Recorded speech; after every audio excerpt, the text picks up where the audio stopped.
All right, welcome everyone, and thank you for coming out tonight. I am very, very excited about this panel discussion. It's a topic that is near and dear to my heart in particular. So it is a pretty well-established fact, both in folklore and empirically, that professors tend to lean a bit to the left, right? But there's a question of what are we to make of this fact, right? Everyone has their folk theory on why this is the case.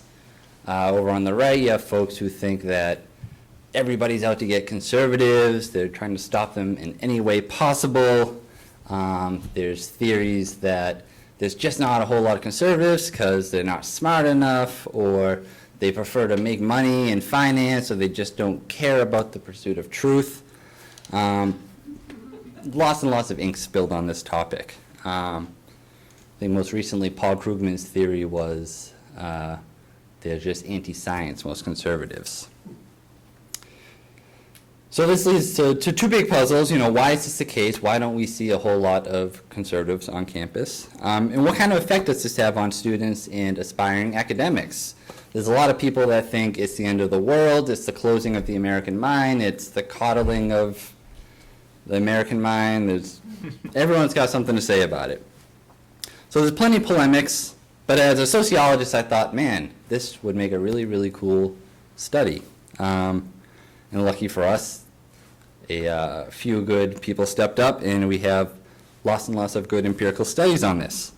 Our speakers have done just that. We've assembled what I think is a dream team. I advertised this on Twitter, and someone responded, if you're going to make up a too good to be true fantasy team for a topic, don't make it so obvious, right? This is beyond this guy's wildest dreams to see a group like this talking about the topic. So a quick introduction. Amy Binder is a professor of sociology at the University of California, San Diego. She is co-author with Kate Wood of Becoming Right, How Campuses Shape Young Conservatives. Neil Gross is a professor of sociology at Colby College. He's the author of Why Are Professors Liberal and Why Do Conservatives Care? John Shields is an associate professor of political scientist at Claremont McKenna College. He is co-author with Joshua Dunn of Passing on the Right, Conservative Professors in the Progressive University. So we're really spanning the whole spectrum here. Each of these are available in the library. After you hear this talk, you're all going to race out to get the book. There's ebooks available, so you can all have a copy at the same time. Except John, his book is not out yet. No, it's out now. It's out now. Here it is, in the flesh. I pre-ordered it, but I haven't got it yet, so I'll have to go home and check the mail. But you guys will be some of the first to hear about it, so that's very exciting. So without further ado, we'll just go right down the line, and they will give you their take on conservatives on campus, myths and reality. As part of this Freedom Project event, and thank you so much for coming to listen to all of us. I'm really excited to hear your comments as well.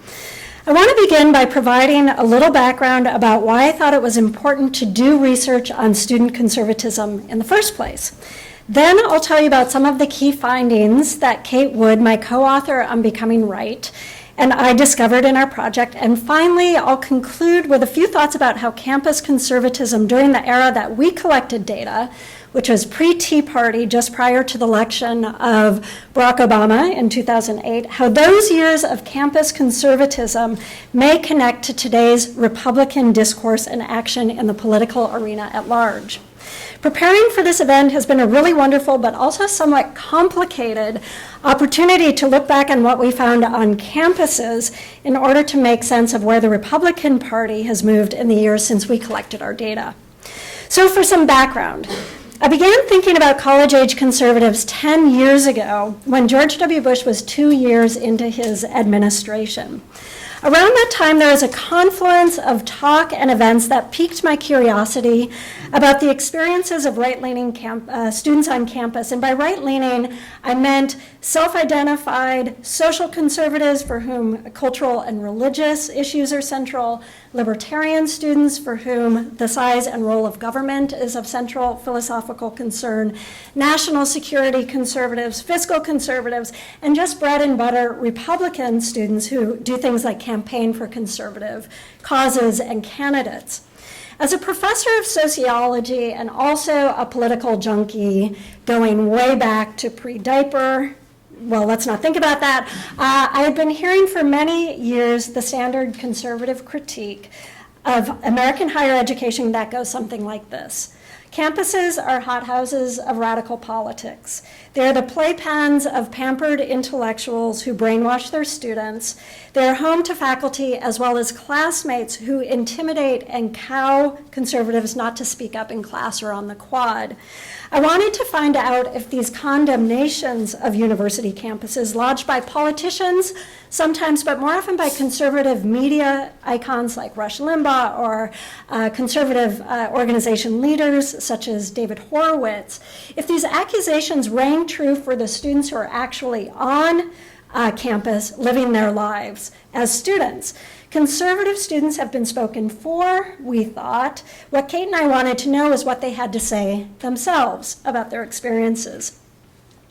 Now, to get answers to these questions, we might have decided to conduct a survey of students nationwide, but what we wanted to know was thicker than that, more experiential. We wanted to know about the texture and emotion and dynamics and activities of conservative students in school.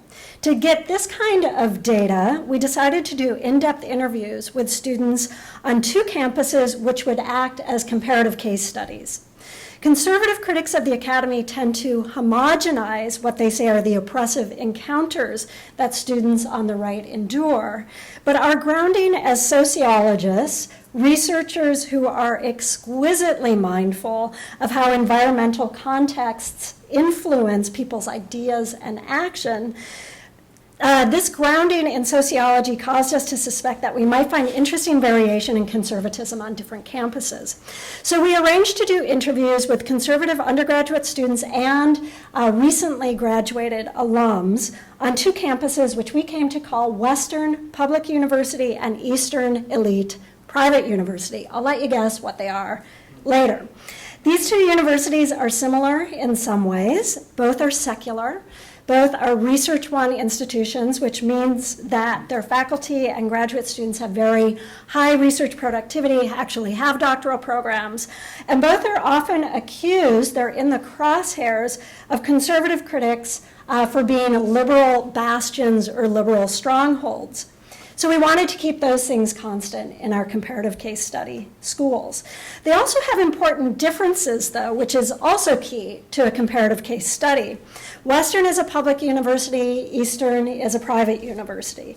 Western has what U.S. News & World Report would say are highly selective admissions as compared to Eastern's very highly selective admissions. Western is well known as a party school with big-name NCAA sports, whereas Eastern is world-renowned for its academics and for producing national and global leaders and for having a very elite student body.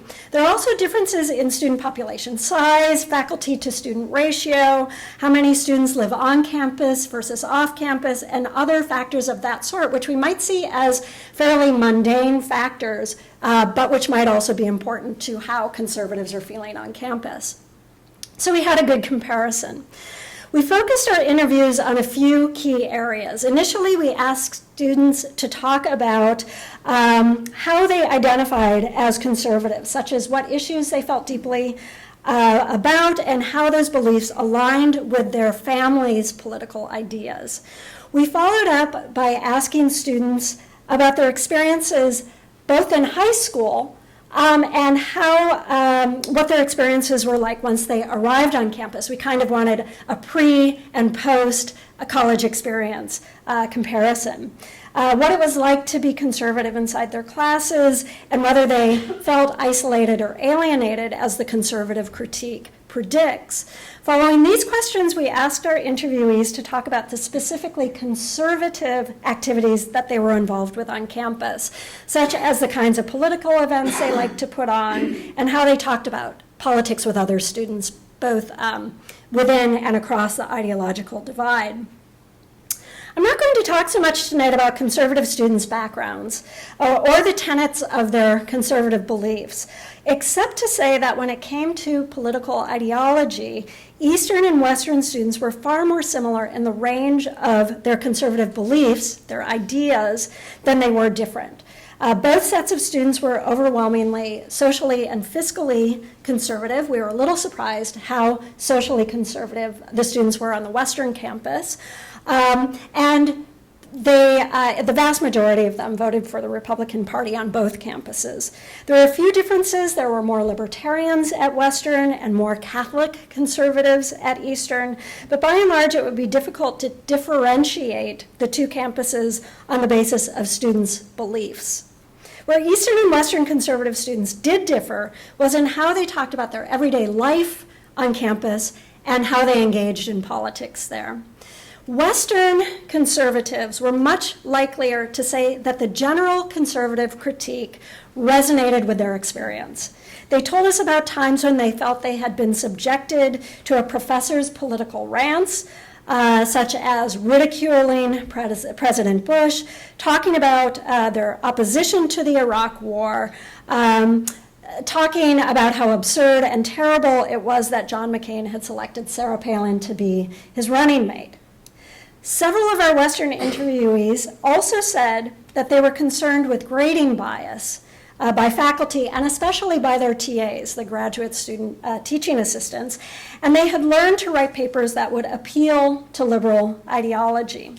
A few students we interviewed had noted that professors' syllabi rarely included conservative thinkers, and if they did, that those ideas were presented more as a foil in classroom discussion, only to be savagely decimated, taken apart limb by limb later by both faculty and their classmates who would do a pile-on these conservative thinkers. By contrast, Eastern elite students told us that even though faculty clearly outnumbered conservative faculty on their campus, and that their professors could be absolutely clueless, completely oblivious that conservative students existed in their midst. They told us that their professors assumed that all smart students must be liberal. They said that their professors did not overtly politicize the classroom. While Eastern conservatives complained that some professors teach politically correct ethnic studies, gender studies, Latino studies, or any of a number of studies classes, they also said that they were able to limit their exposure to this content simply by avoiding those courses or by not selecting those majors. When we asked the Eastern students about grade retaliation or efforts at indoctrination, mainstays of the general conservative critique, Eastern conservatives told us that their professors would never condescend to them in that way. These students thought of themselves as very, very special students, very talented students, being taught by world-class professors who had great respect for these students' talents, and professors would not stoop so low as to degrade their classrooms in that way. So to sum up this part of our findings, conservative students on these two campuses did not sound the same as one another when describing their day-to-day experiences in college, nor did their complaints about campus rise to a monolithic fever pitch echoing the larger conservative critique. We saw differences across the campus.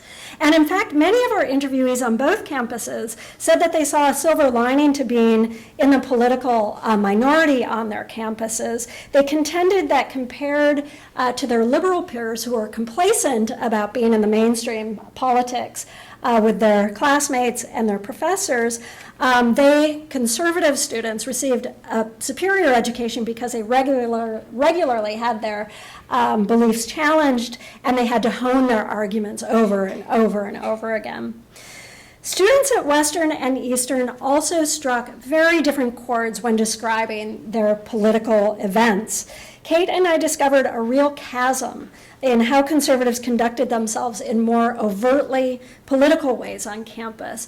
And I find that this is directly applicable to what we see playing out in conservative politics today, which I'll build up to. We found that a provocative style, this is our term, this isn't necessarily what students said about themselves, but a provocative style prevails at Western. College Republicans and other groups at Western put on events designed less to convince their adversaries than to inflame their adversaries. For example, In one event called Catch an Illegal Alien Day, students pose as undocumented immigrants who are imprisoned when caught by other students participating in the event. The affirmative action bake sale, which many of you have likely heard of, is your typical bake sale, except of course that white customers are charged more for their cookies and cupcakes than Black students or Latino students, meant to illustrate the insidious effects of affirmative action on whites.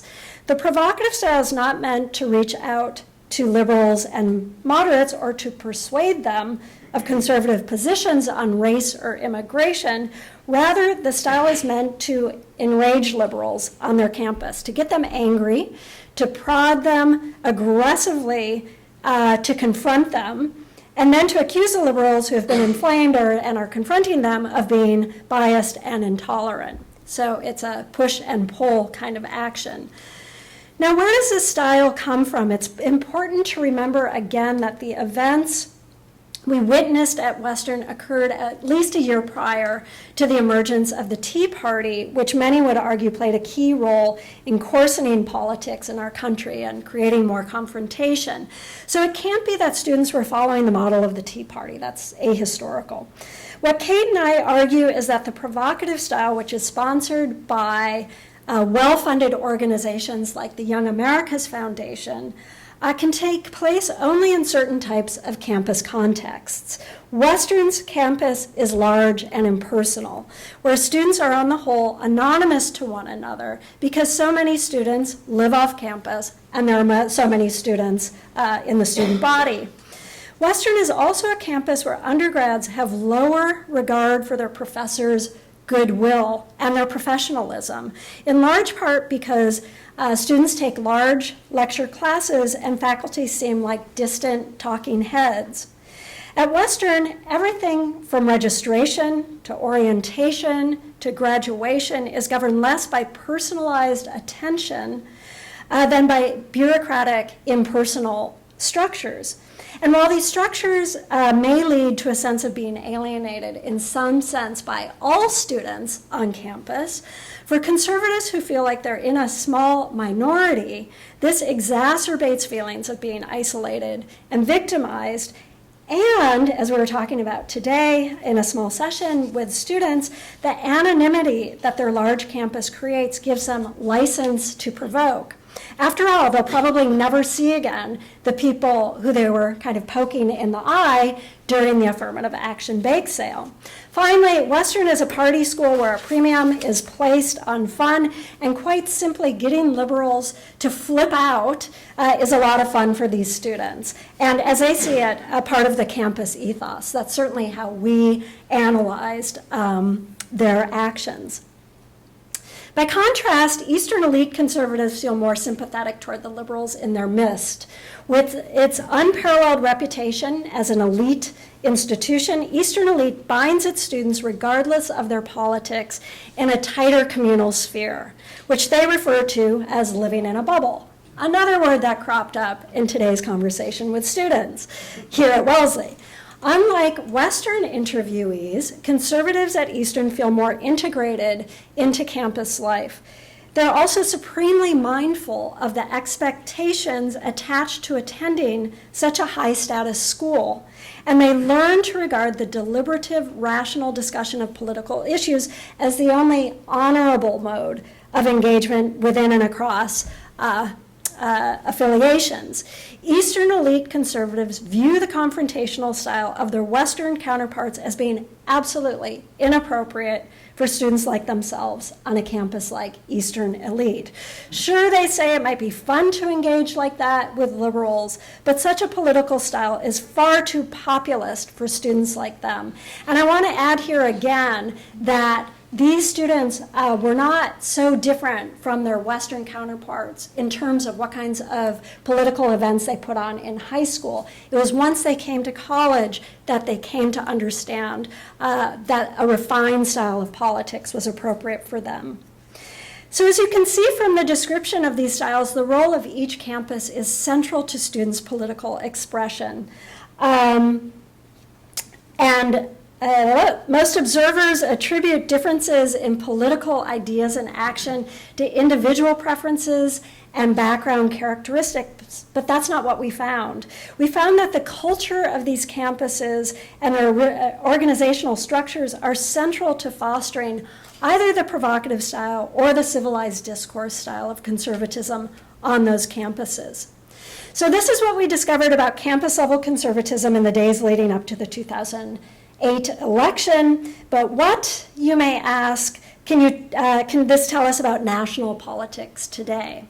Not so long ago, you might have been surprised or maybe even shocked that students at Western would be willing to provoke their campus community by holding a Catch an Illegal Alien Day or a satirical global warming beach party with suntan oil and beer, which was meant to mock the science of climate change. You might have thought, wow, these are kind of funny, but also ugly, unyielding, and provocative to the point of nihilism, as a reviewer in the New Republic described our findings. But you also might have thought, well, hey, students want to have fun, and they'll grow out of it eventually as they leave campus for the larger political field. Well, today it's not really possible to take such a stance. In the 8 years since we collected our data, the provocative style has come to dominate the right in the larger political sphere, at least in the Republican Party. Members of the Tea Party have ridiculed President Obama as a jungle bunny, among many other things. Donald Trump has called Mexican immigrants rapists, as he has simultaneously drawn his opponents into slugfests about such politically topical subjects as his penis size and wetting his pants. And even while Mitt Romney and other elder statesmen appeal to the better angels in their party, we're witnessing the ability of the provocative style to both obstructionism and confrontation to drown out substantive policy discourse. This has been happening for a while, not just this election season, and it begs us to see what lessons we can learn from college campuses. So this is what I would say we can learn. First, we can see that style, not substance, is mainly what is at issue here. In current politics, unprecedented provocation is driving huge numbers of diehard Trump supporters to back him no matter what he says substantively. They love how he says what he says, not what he says, which often can change from speech to speech. Liberal observers have also noted that when you strip away variances in style, the stated policy differences between Trump and his opponents is not so vast on issues such as climate change or issues such as immigration policy. But voters prefer Trump's style over Cruz, Rubio, and others, at least so far. All of this is to say that we have underestimated the power of style versus substance in politics for too long. Kate and I saw this dynamic on college campuses 8 years ago, and now we're seeing it more generally. Second, it's important to think about the links between college-age politics and the ways people will participate in electoral and institutional politics later in life. I don't have the data to make causal claims about our students. It's probably too early to tell what they're like out there in the political sphere. But if campuses are incubators for political action, as our study suggests, university leaders would do well to minimize provocation today to save politics tomorrow. If Eastern is any guide, and it is an outlier in terms of its reputation, but if it's any guide whatsoever, creating organizational structures that help students feel connected to the campus and part of a community would be a smart move, no matter how large the institution. This would have to look different at large public universities than it would at other colleges and universities, but it would be a smart move at all campuses. If colleges and universities can create campus cultures that attempt to strengthen a sense of community among students and faculty and ideological tolerance for all, then perhaps we have at least one key to a more civil national discourse in the future. Thank you.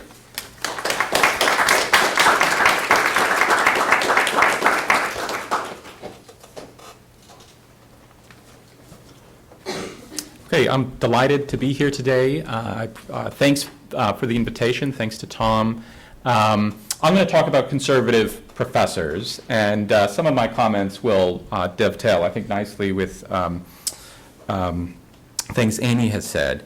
A couple of weeks ago, Williams College disinvited a conservative speaker. The second time it's done that in the last 5 months. This was a speaker series devoted to uncomfortable dialogues. And there's been a growing number of rebuffed, disinvited conservative speakers on college campuses. And I think this has helped re-energize a conservative campaign against the university that extends back all the way back to the 1950s. So on the campaign trail, Marco Rubio called the university an indoctrination camp. Not to be outdone by Rubio, who these days represents the Republican establishment. Ben Carson promised to deny federal funding to universities that demonstrate sharp political biases. Okay. I think despite these obvious excesses, liberals shouldn't respond to these kinds of polemics by insisting that the university is untouched by political biases. In truth, conservative scholars do face some bias in higher education, and it's not the implicit, subtle, subconscious bias that many fear is an obstacle to women and racial minorities in higher education.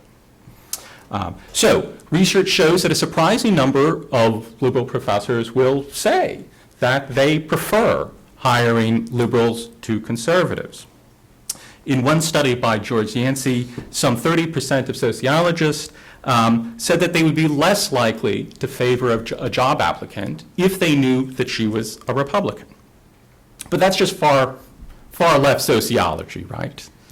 Actually, he studied other fields, and he found that my own political science, which is comparatively moderate, 15% of political scientists say that they would favor Democrats over Republicans. 24% of philosophers would do so. And at least 30% of all professors in all the disciplines Yancey surveyed said that they would disfavor a member of the NRA. And they found that professors are even less warm toward evangelicals. I think partly because evangelicalism is a proxy for social conservatism, right? So nearly 60% of anthropologists, 50% of lit professors, 39% of political scientists and sociologists, 34% of philosophers, and 29% of historians say that they would be less inclined to hire an evangelical. This political bias has surprised some observers. When a social scientist named Yoel Imbar corroborated Yancey's work by finding similar levels of bias in social psychology, he expressed surprise. He said, quote, "Usually you have to be pretty tricky to get people to say they discriminate against minorities." Perhaps he shouldn't have been so surprised, though, right? After all, professors, at least many of them, have long suggested that a bias against conservatives is legitimate and justified.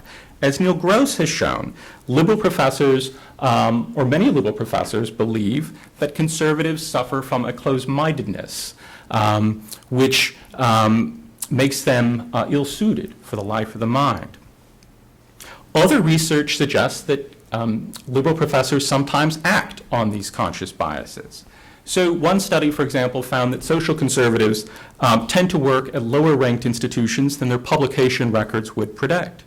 More recently, a study of elite law schools found that libertarian and conservative professors publish more than their peers, which suggests, or may suggest, that right-wing law professors must outshine liberals to reach the summits of their profession.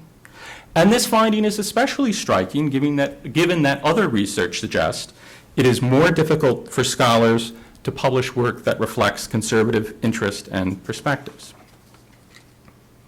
Okay, so I think the evidence suggests that there is some bias against conservatives. But after conducting more than 150 interviews with right-wing professors, with my colleague Joshua Dunn, I also believe that there's something that all of these surveys and studies miss. That is, I think it's pretty clear that conservatives can survive and even thrive in one of America's most progressive professions. And this is why. Well, the first thing to note is that conservatives are not helpless victims, right? They become quite skilled at navigating the academy. In many cases, conservative professors conceal their politics prior to tenure. And that, of course, maybe is a certain kind of hardship, but it's a temporary one, right? Because nearly all professors, nearly all conservative professors come out of the closet, so to speak, after tenure, and they often do so by publishing work that reflects their right-wing interests and perspectives. As one sociologist put it to us, he said, "I don't mind causing trouble now." And this finding, I think, should remind us that the university does not rest entirely or even primarily on the social psychology of professors. It's supported by the institution of tenure, a fact that should also give pause to conservative thinkers who say we should abolish it. Okay. Second thing, the vast majority of professors we spoke with also say that the right-wing campaign against the university overstates its politicization. Yes, they say, look, there are some areas in the social sciences, some subfields, some disciplines that are unsafe space, right, for right-wing thinkers. As one historian put it to us, if you're a conservative, there are such huge no-go zones. But professors on the right also say that there are major swaths in the social sciences and humanities that are riven more by methodological conflicts, theoretical conflicts, divides that are not fundamentally political in nature. So in my own home discipline of political science, we're a discipline that's been badly divided between quantitative folks and those who would like to make more room for qualitative approaches to the study of politics. And there's plenty of conservatives and liberals on both sides of that cleavage.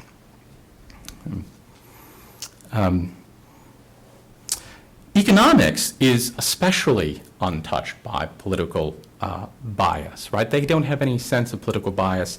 I talked to one conservative economist who said, you know, I worked with Ben Bernanke for 15 years, and I had no idea he was a Republican, right? And I didn't find out until he was selected as the chairman of Bush's Council of Economic Advisors. And then he's like, oh, he's a Republican, right? And he said he just didn't know, right? And he didn't know because their conversations pivoted around technical and sort of methodological concerns that interest economists. Some subfields in other disciplines will probably never become politicized, no matter how much political polarization there is in this country, right? So one ancient historian said, look, we're all in agreement that those ancient societies were pretty unpleasant politically, right? I mean, no one thinks slavery is a good thing, right? Okay. In addition, conservatives also do not say that the university is implacably hostile to their right-wing ideas or values. Okay? In fact, many of the professors we interviewed became conservatives in the university itself, right? And many did so because of their positive experiences inside the university, right? So for example, some took undergraduate courses in economics that exposed them to the virtues of markets. One such professor recalled taking such a course as an undergraduate in the 1970s during the energy crisis. And he said, quote, now I understand why I was waiting in line to buy gasoline. It was like the scales falling from my eyes, right? So this was this great, important moment for him. Others began to drift rightward after meeting conservative students for the first time, right? Because some of these students really came from places where there were no conservatives about. You know, I mean, I interviewed one philosopher who grew up in Brooklyn. And suddenly he's meeting, right, these active right-wing students, and he says, quote, it was really eye-opening once these conservative arguments were presented in a non-insane way, right? Right? Because at home it was always like some sort of crypto-fascism, right, was somehow in the background, sort of behind everything, right? Right. Other professors moved to the right through their own research. When one of our subjects first arrived at Berkeley for graduate school, Ronald Reagan had just won beaten Carter in 1980. And in Berkeley, that was a very surprising result because, you know, everybody thought that Carter was too right-wing, right? Never mind Reagan, right?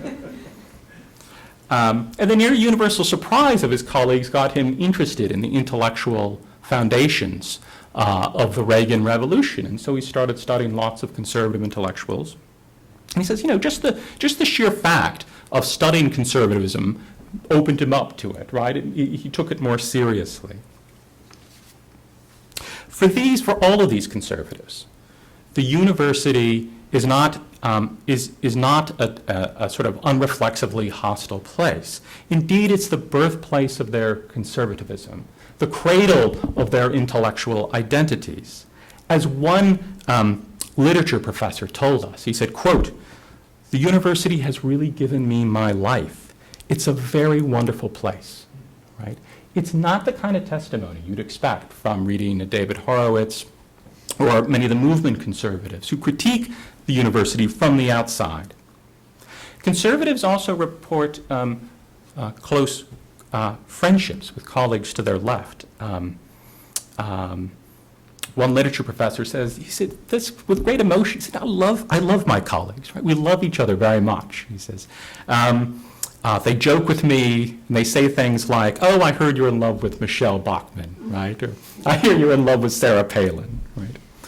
A history professor, a prominent one at a Southern institution, said that his best friend is a Marxist historian, and this is a companion who sometimes introduces him by saying, meet my friend, he's a right-wing fanatic, right? And so what was striking to me was sort of the playfulness, in a way, between these scholars. I think friendships are possible across the partisan divide in academia for the same reason, perhaps, the American Senate has been much friendlier than the House. That is, it's a small aristocratic institution with a tradition of civility and deliberation. And in a way, this echoes a bit some of what Amy said. There's a sort of, conservatives are integrated into this institution in a way that makes them feel at home there.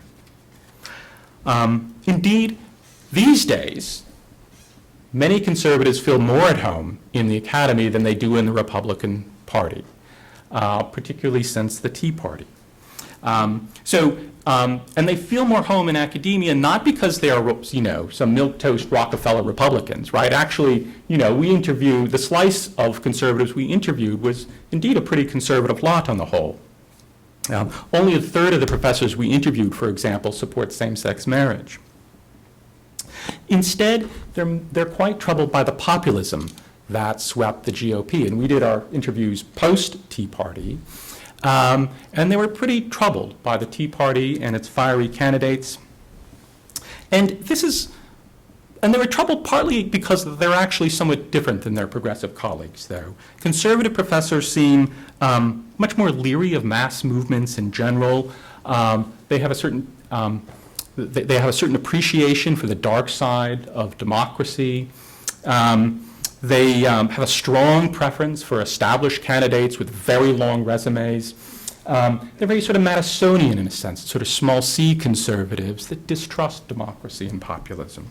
As one typical professor complained to us, he said, there has to be some actual respect for expertise. And with the ascendance of Donald Trump, I suspect that the chasm between conservative professors and the Republican Party has undoubtedly grown wider still, right, since we did our research. I should emphasize that our book does not slight the challenges conservatives face in academia. And as a conservative social scientist myself, I have no particular interest in doing so. Conservatives remain more poorly represented in academia than all current targets of affirmative action. But like most of the conservatives we profile in our book, I also feel gratitude to the progressive professors who mentored me in many ways as dissertation advisors, as letter writers, as morale boosters, as book reviewers. They are what one of our subjects called cosmopolitan liberals. And they make it possible for conservatives to succeed in academia. Okay. So while we don't slight the challenges conservatives face, the many successful professors there shows that they can thrive in academia. And so this should both encourage conservatives to consider academia as a career. I think it should also caution movement conservatives against overstating the intolerance that does exist inside academia. In fact, the long-standing conservative war against the university may bear some relationship to the recent student campaign against racial bias. That is, both campaigns, I think, wrongly insist that individual instances of racial or political bias offer us an unclouded window into the soul of the university. And inflating intolerance may be dangerous for both parties, that is, both for racial minorities and for conservatives. As the law professor Randall Kennedy emphasized recently after the campus protest last fall, he said that exaggerating the scope of prejudice may lead to self-diminishment. So the danger to distortion may be similar on both sides. Young blacks and young conservatives may needlessly doubt their own ability to succeed in higher education. Okay. And finally, I'll just say that despite being a conservative myself, this is not an apologia for the status quo. That is, I think that things can be done to make the university a more inclusive place. And I'll mention just a few and then shut up. In their frequent homages to diversity, it seems to me that universities should stress their support for political pluralism, not just racial and gender diversity.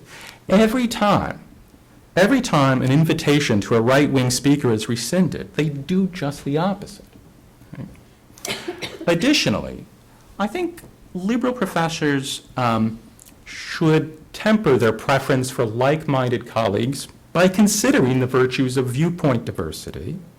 I think that case is being made well these days, especially by Jonathan Haidt at NYU. He's created a new group called Heterodox Academy that's advocating for more political pluralism in the social sciences. Universities without any conservative thinkers on campus might even experiment with having visiting professors of conservative thought, as the University of Colorado actually is currently doing. I think such changes would not only make the university a more pluralistic place and a welcoming place, but they would also deprive the right of the very ammunition it has long depended on to wage war against the university. Thank you.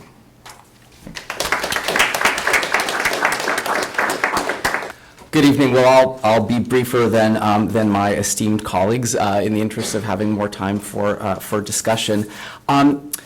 So I got into the research that I've done on professors in politics not because I was in any way a political junkie, and certainly not because I had any personal interest in either defending the university or in criticizing it from a political point of view. So I got into this research around 2006 or so, and I was and am a sociologist of higher education and of intellectuals, and had worked previously in this area, and realized after finishing one book on a very different piece of that topic that politics was just in the air around higher education in a way that I hadn't quite noticed it being before, at least in my, at that point, relatively short tenure, or short time as an academic.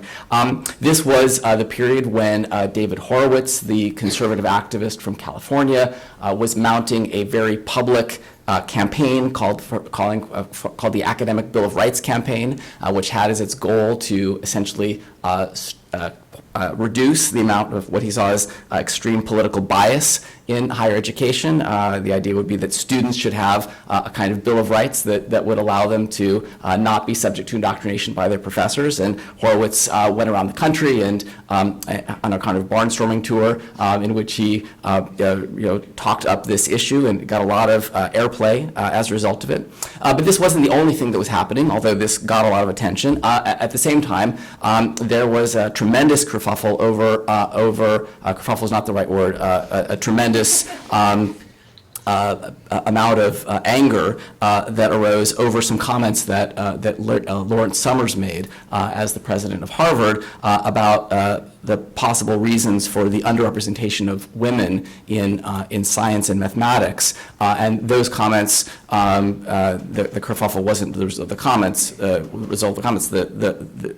was a tremendous outcry at Harvard, which resulted in a lack of confidence vote against him. And the kerfuffle came in the public sphere as conservative commentators seized on this incident as an opportunity to claim that political correctness in higher education had suddenly taken over, and that the institution as a whole no longer deserved much praise or legitimacy. These seem to be pretty remarkable episodes from my point of view, and they raised questions for me about what was going on in higher education. Was academia really as liberal or left-leaning as conservative commentators claimed? If it was, what were the causes of it, and what lay behind the conservative critique? So I decided to start some research, and I embarked on what ended up being a 7 or 8 year research project on this subject, which thankfully is no longer the subject that I'm working on. That's a long enough time to work on any one project. So I won't run through all of the methodological details of it, but it was a very multi-pronged sort of study with a colleague, Solon Simmons, who is at George Mason University. I conducted a large nationally representative survey of academics. The survey covered professors teaching in nearly all fields and in most types of institutions, from community colleges to elite four-year schools. It asked survey respondents about 100 questions about their social and political attitudes. We followed this up with interviews with about 69 professors who had taken part in the study. We tried to ask them questions to get a little bit more information about their background, their experiences, what they really meant by the survey answers. In addition, with my colleagues, I embarked on lots of analysis of secondary survey data, looking, for example, for what might explain the differences between surveys who are part of this big survey called the General Social Survey, which has been done for a long time, since the early 70s, what explained the differences between the professors who over the years have been part of that survey and everyone else. We did a number of other studies as well, which I'll describe. We also looked at the causes of the conservative outcry. We interviewed conservative activists. We conducted a public opinion poll in 2 states that had seen a lot of outcry about this, Wisconsin and Colorado. We then followed those polls up with interviews with members of the public in those states, trying to figure out what was going on. So, a lot of stuff. What did we find? So I'll talk about this in 2 areas. First, how liberal are professors? And then second, what are the causes of the liberalism of the professoriate? So on the how liberal point, I'll make a couple of comments here. So the first answer is that the answer is pretty liberal. Academia is, in fact, the most liberal major occupation in the U.S. By our estimation, probably somewhere in the order of 50 to 60% of professors overall would consider themselves on the left. Again, these data are old. They're from 2006, 2007. Obviously, these things change over time. What characterizes these liberal professors? Well, not very many of them are radical, despite the claims of people like David Horowitz notwithstanding.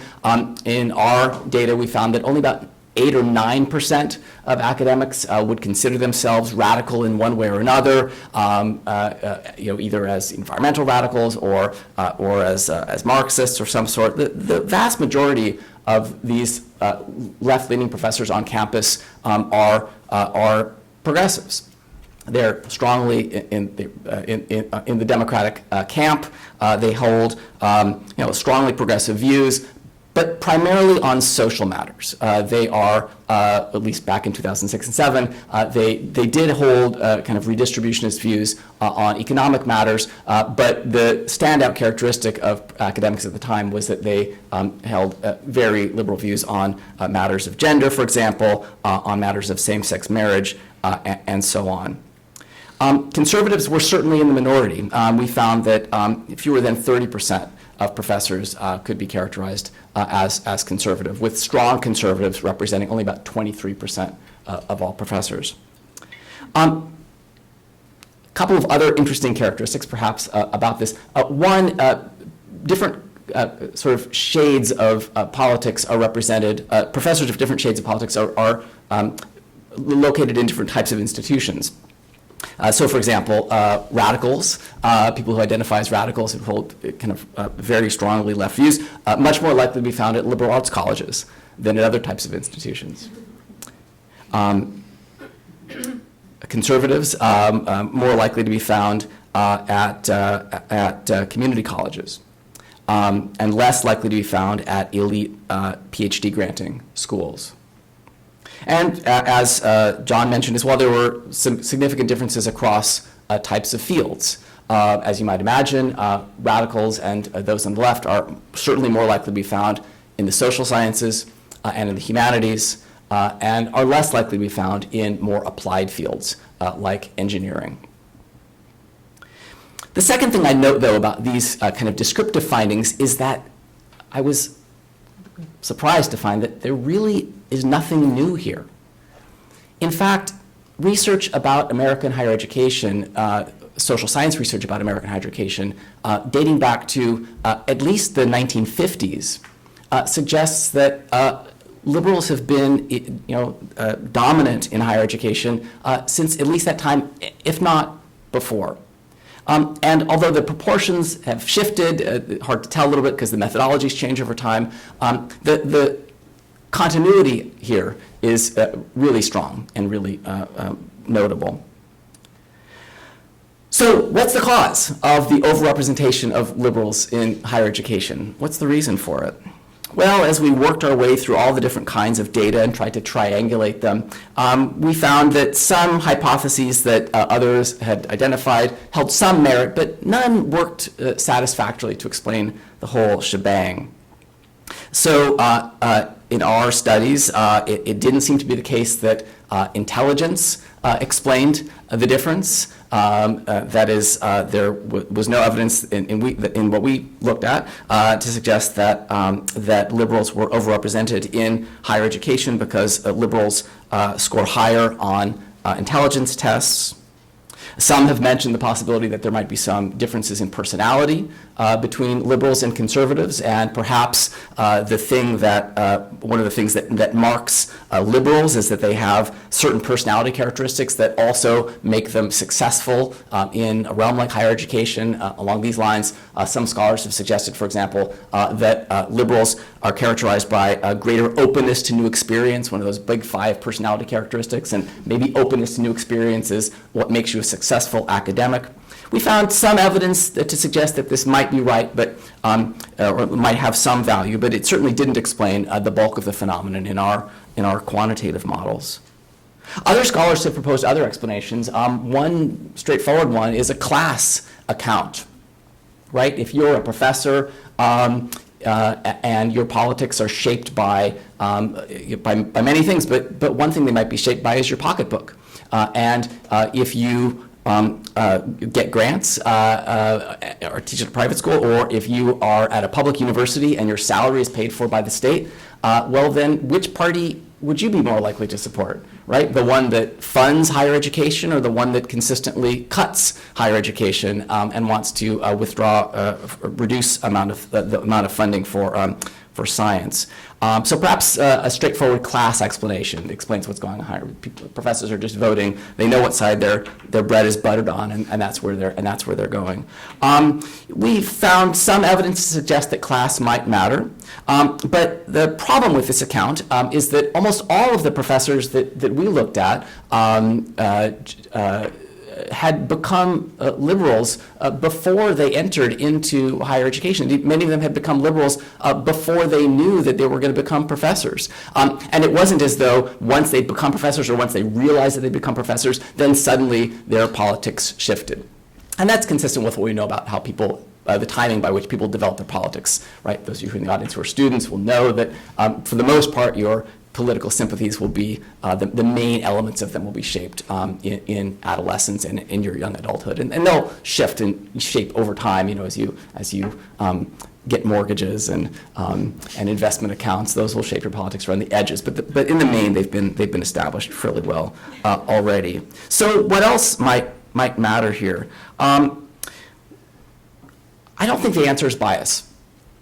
I don't think the answer is bias. And this is a subject of tremendous concern on the part of social scientists, particularly those on the right. In the research that we carried out, it seemed to us that bias could play some role in explaining the overrepresentation of liberals, but could not play the kind of role that it would have to explain all of the phenomenon. And I think there are different facets of this. As an attempt to measure bias, I conducted a study with several colleagues that's come in for some perfectly fair criticism, but that tried to get beyond the attempt to ask these hypothetical questions like, so you're a sociologist, would you discriminate against some of these characteristics? Those kinds of studies rarely yield results that correspond with actual behavior. So instead we conducted what's called a field experiment, and again, this is now quite a few years old, done in 2011, I believe. So the way this was done, the idea of a field experiment is that you're trying to assess some causal pattern by actually going into the field and doing the research there instead of just taking secondary observations. So we sent out fake emails, they were real emails, but basically fake inquiries to directors of graduate study in the leading departments in a number of social science and humanities fields. And the emails came from fictitious students who were inquiring about whether they could possibly apply to that program and whether they could fit in there. And the emails were carefully matched in every respect. But one of the emails was from a student who didn't mention anything about his politics, and the other was from a student who mentioned either that he'd worked on the McCain or Obama campaigns, McCain or Obama campaigns, and we looked to see what kind of responses we got from those directors of graduate study, and the responses were intriguing. Interestingly, most people did respond, which I think says something about the professionalism of higher education. So good job, directors of graduate study. We found very minor differences in things like the tone of the response, the emotional tone of the response, but none of those differences were statistically significant. That is, the people who responded, the directors of graduate study who responded, were at least or on average every bit as enthusiastic about the liberal potential applicant relative to control as they were to the conservative potential applicant relative to control. Does this mean that there's no bias against professors, conservative professors in higher education? Obviously not, right? This is one attempt to actually test bias in its course of operation. But to us, it suggested that such biases as existed were perhaps not as stark and profound as at least many conservatives of the critics of the academy had suggested. And that graduate school phase turns out to be really important, because when you look at the data, and again, these are data that are our data, but also data going back many decades, it turns out that it's not only the case that liberals are overrepresented among professors, they're also overrepresented in about the same proportion among graduate students. That is, people who are going to go on to become professors. And they're also overrepresented in about the same proportions among undergraduates who say on surveys that they want to become professors.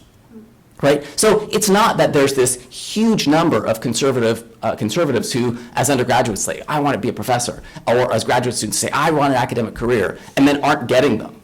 Right? In fact, those numbers are relatively small. Now, we can talk about why more conservatives don't aspire to the academy, but I think it's not the case that, that for the most part, professors are being screened out. I can say, having sat on many search committees now in sociology, that I mean, I would have typically no idea whether someone was liberal or conservative. I mean, I could have some guess, but the things that I'm looking for as the head of a search committee are how prestigious their publications are, and whether I think they're going to be a fantastic teacher. And I certainly have had almost no discussions, I think, with my colleagues over the many places that I've taught, where we've sought out a liberal sociologist or sought out a conservative, whatever. It's just we've looked for people who are going to make contributions to the field. And I'm sure that's not true everywhere. I'm sure that's not true in every field. Certainly there are disciplinary exceptions, but it's certainly not the main thing that we've looked for.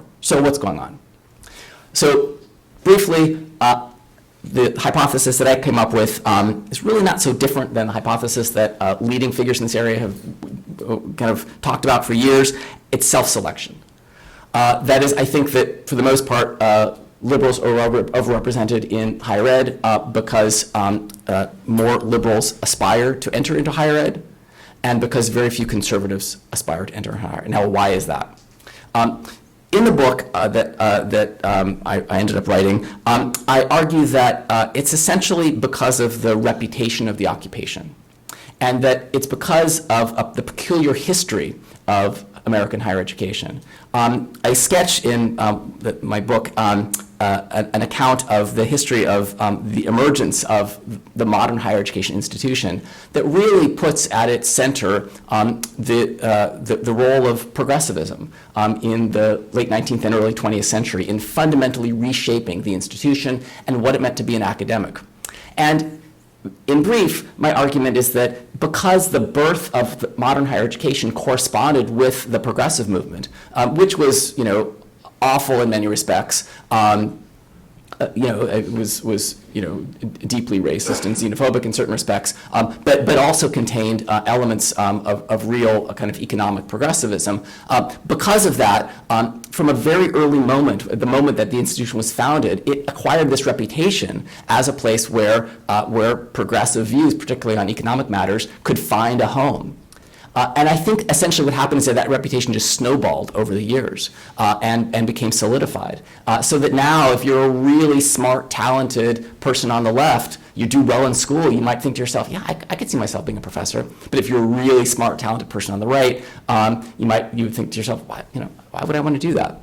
It's not the kind of place that I want to make a home. So is there bias? Is there, all that stuff I think is wrapped up in it. But I think it's not really an exclusion story. At least that's my sense. Is it a problem that there are so many liberals in higher education?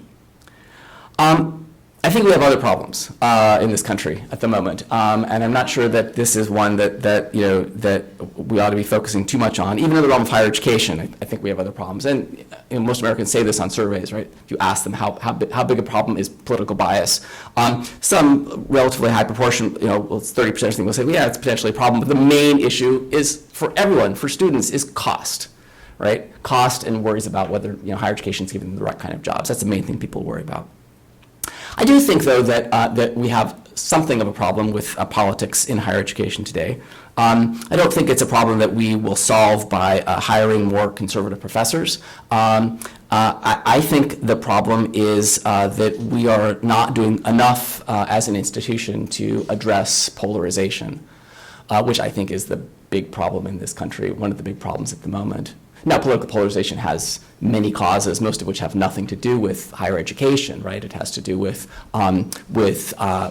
changes in the realignment of parties. It has to do with the role of social movements. It has to do with inequality. It has to do with a changing media environment. It has to do with the big sort, right? People wanting to be among others who are just like them. There's lots of causes.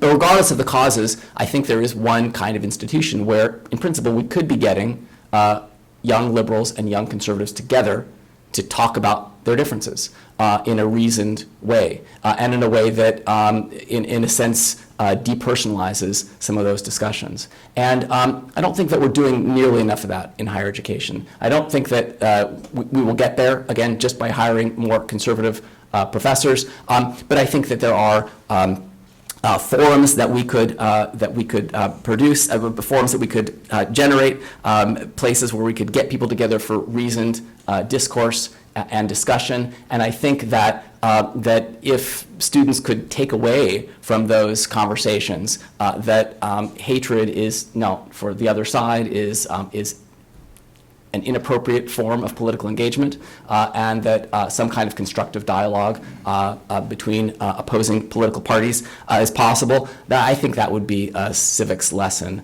well worth teaching. Thanks.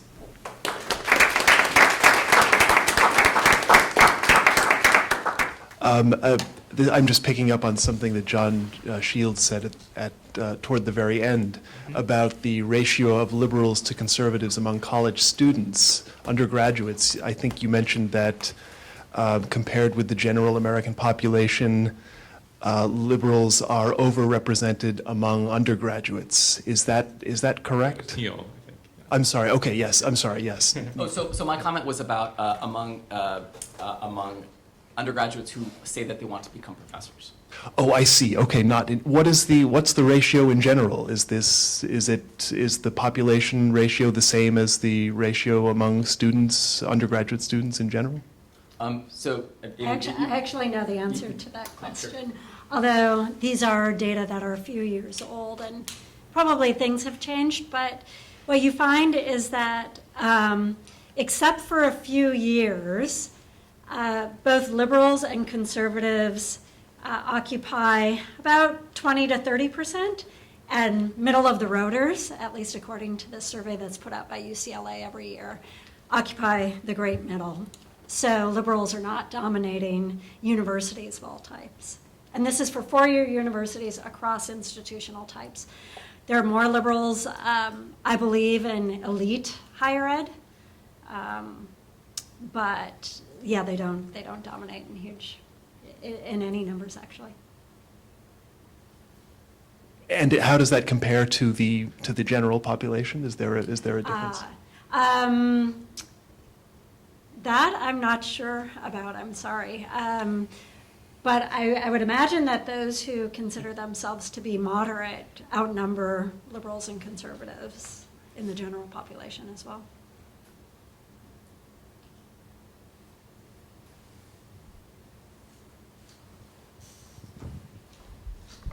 Hey, so we talked about how sometimes the academy can be described as a bubble, and talking about the self-selection that you were describing. Is it possible that some of the people that go into the academy are more visionary individuals, and then the fact that they're more visionary individuals lead them to one particular ideology over another? I think you've clearly well described all the panelists today, so thank you for that. There are so many institutions of higher education in this country. 4,000 or so. More than 1 million people who teach in higher education. It's a big institution with lots of different pockets and so many different fields. I think some are visionary. I think that there are visionary entrepreneurs, and there are visionary doctors and visionary lawyers and visionary engineers. I don't know that the proportion of visionaries in higher education is any greater than the proportion of visionaries in those other fields. And I'd be wary of trying to somehow operationalize the term visionary. I think that one argument that has been made over the years is that academics, and particularly academics who are kind of leading researchers, do tend to have a creative streak to them, and the argument has been made that it's that fact that explains both the overrepresentation of academics, the overrepresentation of liberals in higher ed, the overrepresentation of liberals at elite institutions where people are actively writing and creating stuff all the time, doing research as opposed to focusing just on teaching. And also the overrepresentation of folks on the left in other creative fields. So you also find that, many writers and journalists are on the left, that many artists are on the left. It's will come as no surprise that many folks in Hollywood are on the left. So perhaps in these creative fields, there's something about creativity and a liberal point of view that go hand in hand. I don't know whether I buy that argument. I'm skeptical. I express some skepticism of it in the book. But it's plausible. I think there are other forms of creativity. It's never been clear to me, especially given how much conservatism and liberalism have shifted their meaning over time. It's never been clear to me why, creative. There's something intrinsic about a conservative point of view that would be unappealing to someone with a kind of a creative disposition.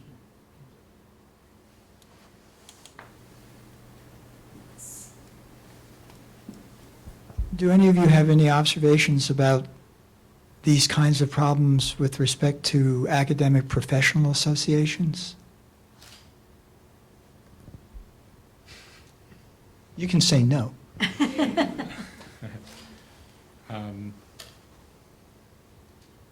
I don't.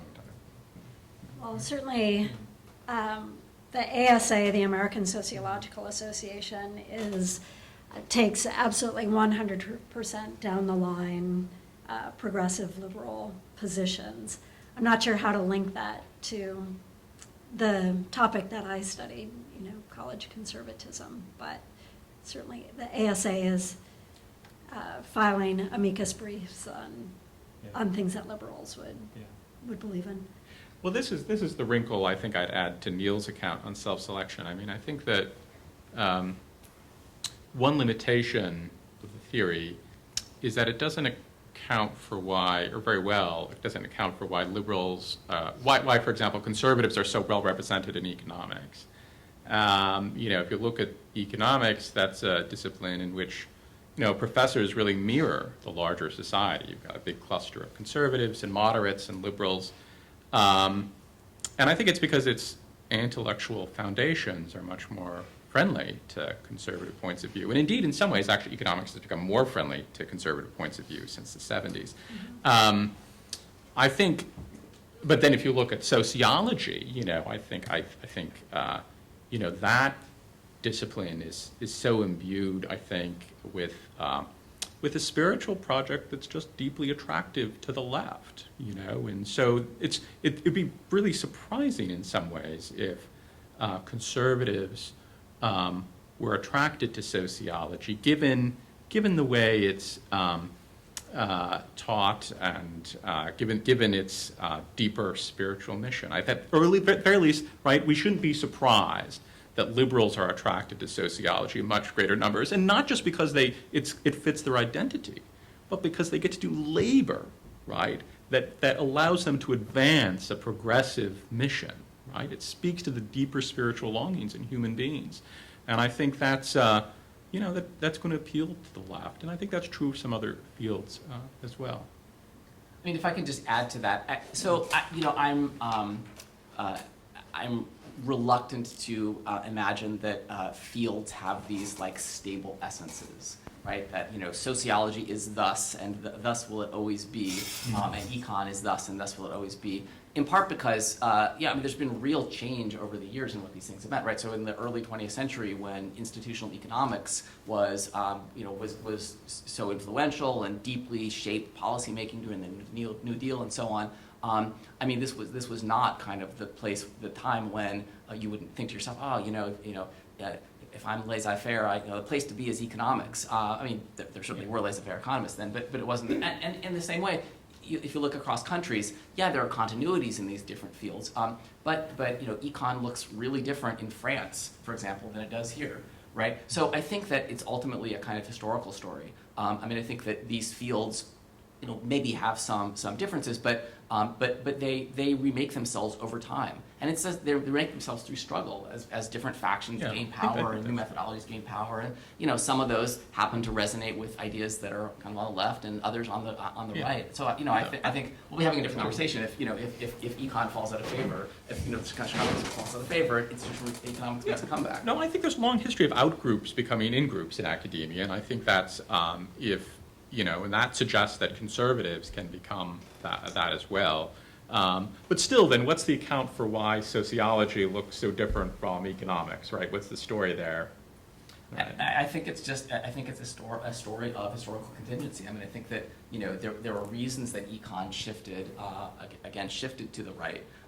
You mentioned the change from the 1970s, and I think that if one could imagine that different kinds of actors hadn't made the investment in building up kind of the neoclassical, the Chicago School version of neoclassical economics during that period, then things might look different. I'm not saying that it would look as sociology would today, but I think those kinds of outside forces and frankly just historical contingencies can make a big difference. So I'm leery of this idea that there's this kind of spiritual side to sociology. But young professors gravitate, if they're conservative, they're more likely to gravitate to economics than sociology because why?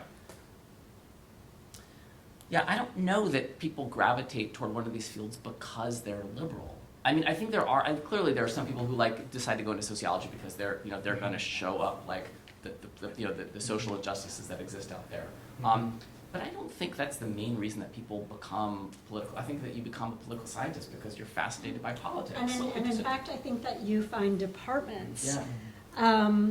Militating against their students being overly political, right? Because that's not the project in academia, by and large, to produce public sociology or public economics. It's to produce academic work.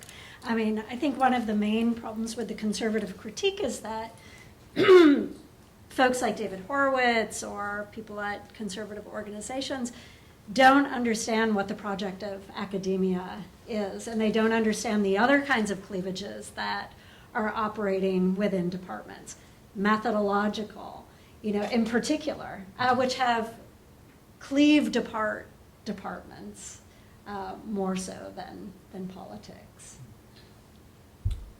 I fear you've sort of taken my question away from me a bit, but you didn't quite address something which I think has to do from the point of view of those of us who are not really quantitative people with qualitative issues. I think there's a story about hierarchy out there as well, just as there are some media outlets that have, undue influence or influence which goes beyond their readerships. And set the agenda. There certainly are academic fields and subject areas where even if you historicized the evolution of the different departments, they've had an enormous influence, say, on the direction of the way history is done in this country, the way classics has been done for the last 40 and 50 years. And I would actually need to go back earlier than your 1950s to the 1940s and actually the sort of diaspora of people coming from Europe to the United States. And so in any of your works, did you look at issues like intellectual hierarchy as well?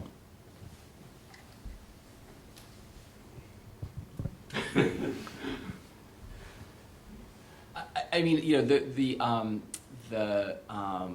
I think the closest that I kind of came in this book is trying to figure out why professors with different political leanings tend to be located in different types of institutions. I mean, if you think of those institutions as arrayed in a hierarchy, obviously there are some elite PhD granting schools, and then the bulk of PhD granting schools, and then the BA granting schools, and So I mean, I've looked at that and have some ideas about what's going on there, but I suspect the hierarchy that you're talking about is a hierarchy of influence among fields or something like that. and that's a somewhat different matter. Down from the top, as it were. I mean, you can study institutions, big, Western, and then Eastern, but actually what you would need to do is, over a 30 or 40-year period, look at how many people went to Princeton, did their PhD there, then went on to teach at Wellesley or some other elite liberal arts college, and influence groups of people here. That's the approach that a historian would take. Sure. Well, I mean, I can say that, to the extent that there has been work done on the structure of academic labor markets, it certainly is in line with what you've suggested. That is that, elite institutions typically send their students to elite schools. Now, most students who graduate from elite institutions with PhDs don't teach at equally elite schools. I think, in fact, only a very small minority do. But there are still, among those non-elite places that they get sent, there are still kind of elite pipelines. So you've described the Princeton Wellesley connection, and I think that's typical, right? There's a kind of an elite PhD granting school to, say, elite college or elite liberal arts college is a pretty typical kind of connection. But how that exactly maps onto politics is can be a little hard to discern, except in the sense that there are some PhD granting institutions that are exceptions to what Amy's just described. That is, exceptions to the idea that really what you're doing in higher education is about academic work. It's not political, and those institutions, many of which came of age in the 60s, many of which are in the social sciences or humanities, have historically trained people. Now, historically meaning recent history, to do work which is really at the intersection of kind of academic work and political work, and often has a strong left leaning. And so you can also look to see what kinds of schools they've sent their students to. I have a comment, I guess, maybe it relates to Amy's points, that I'm actually going next week to give a talk about precisely the problem that certain people fixate on the most aberrant behaviors in academia and amplify those and extend those out into the environment and the whole social media, and then people get this impression that it's all lunacy in higher education. And, a lot of that comes from the right, so to speak, although some of it comes from organizations that are not necessarily partisan, but are considered partisan by some people in the academy, like Foundation for Individual Rights and Education. I mean, it's a bipartisan organization, but they tend to focus on the quote-unquote deviant cases, the cases that are aberrant.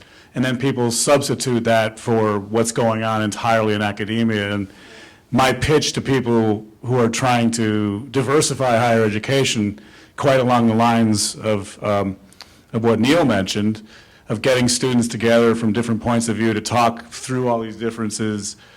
It's a big obstacle, because people with money who want to make donations to colleges say, oh, it's all crazy, I'm not sinking any money into that sinkhole.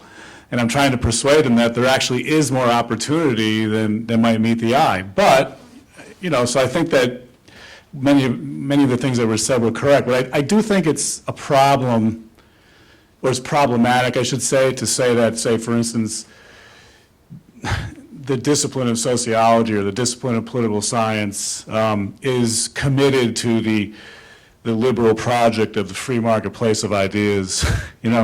If you take just sociology, for instance, that, let's say these right-wing critics have a point about some of what the sociologists say. It doesn't describe all of it, but the idea that somehow, everybody in the UC system in a sociology department, is committed to the free marketplace of ideas and open to conservative views, it's just not true.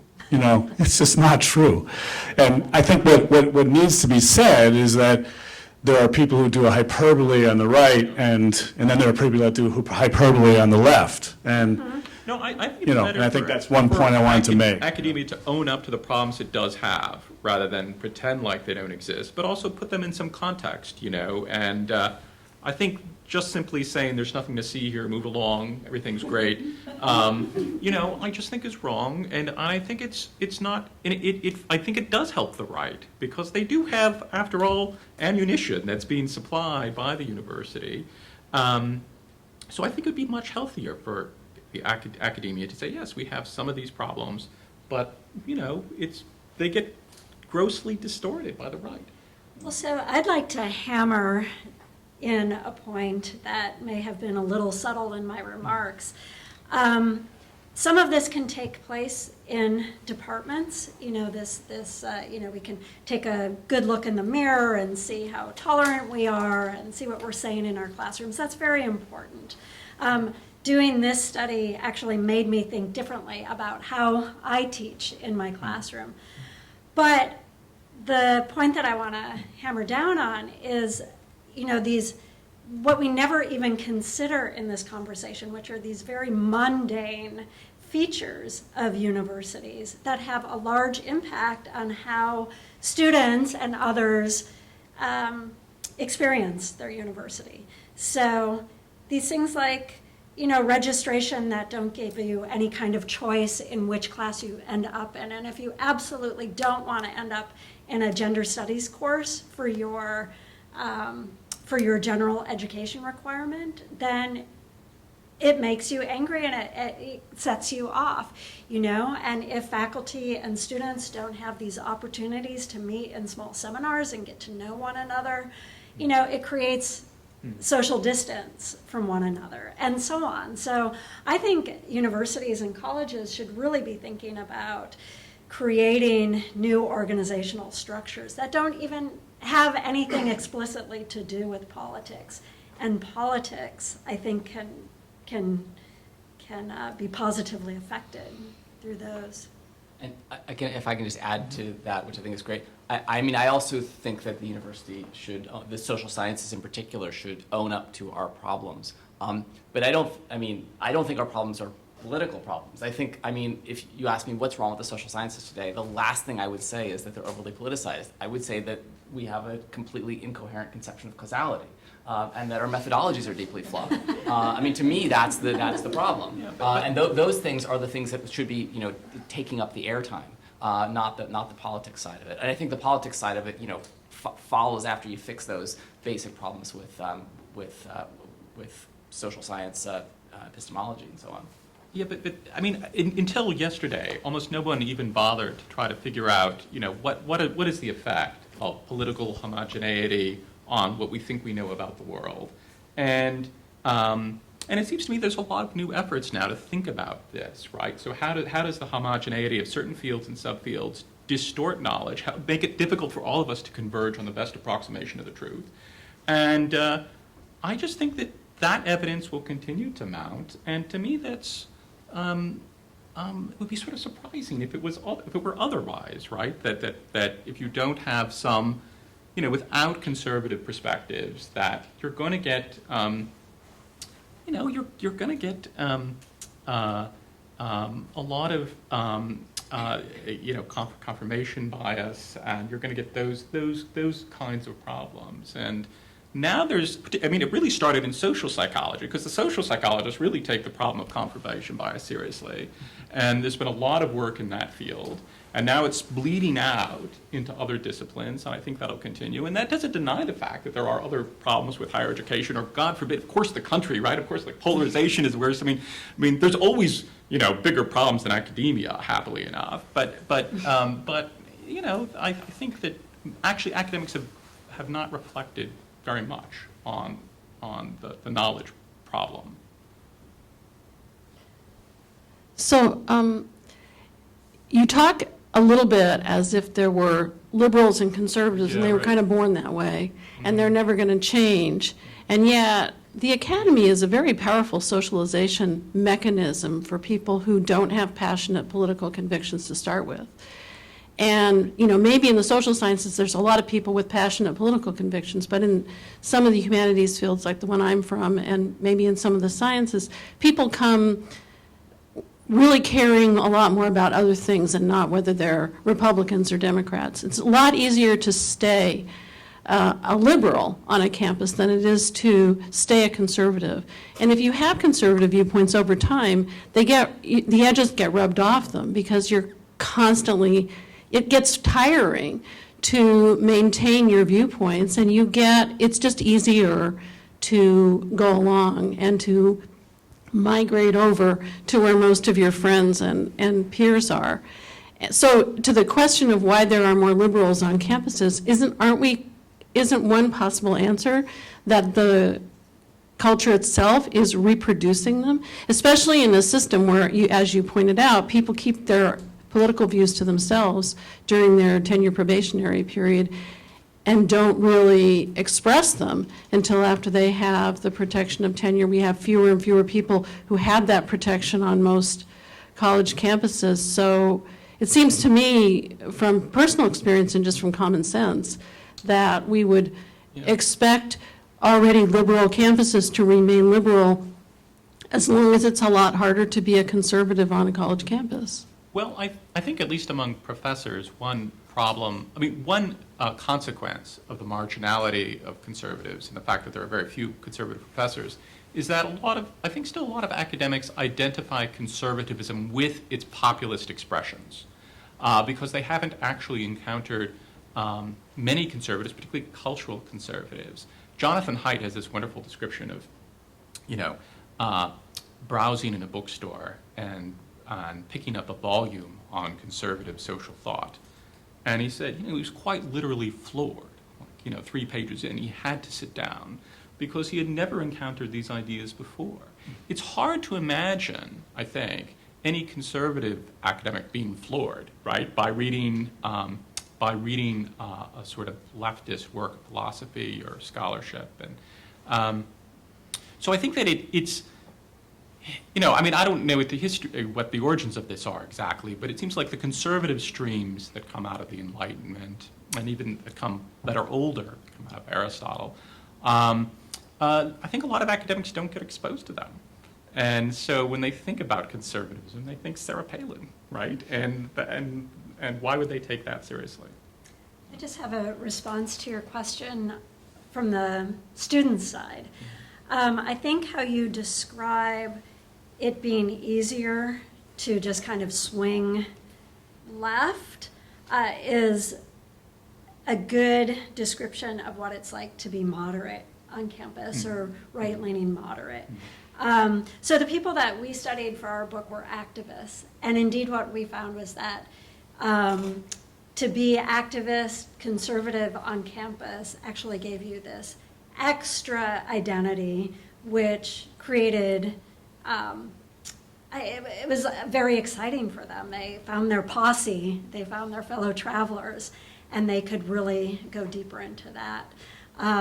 So, one potential policy implication is that we should create more spaces for conservatives to really become activists rather than kind of hiding their right-leaning ideas, and then that kind of easiness of going toward the moderate middle or even left wouldn't be as appealing or necessary. So we do have to wrap it up, but I want to thank our speakers for coming out here, and I want to encourage you all to check out their books. They're all excellent books, and we can continue this conversation. Hopefully you guys have ideas for your next research study, but hopefully this is just beginning, and thank you for coming out. Thanks, guys.